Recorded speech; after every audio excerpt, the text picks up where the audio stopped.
بسم الله الرحمن الرحيم لم يكن الذين كفروا من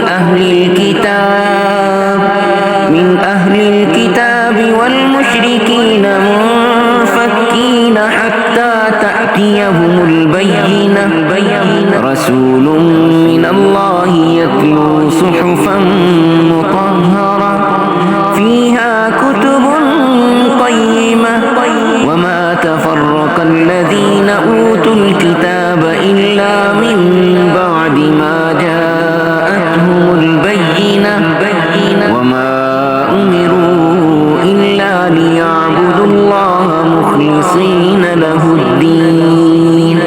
حنفاء ويقيموا الصلاة ويؤتوا الزكاة وذلك دين القيمة إن الذين كفروا من أهل الكتاب والمشركين في نار جهنم خالدين فيها أولئك هم شر البرية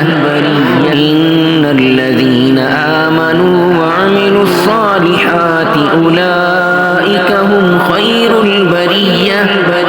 جزاؤهم عند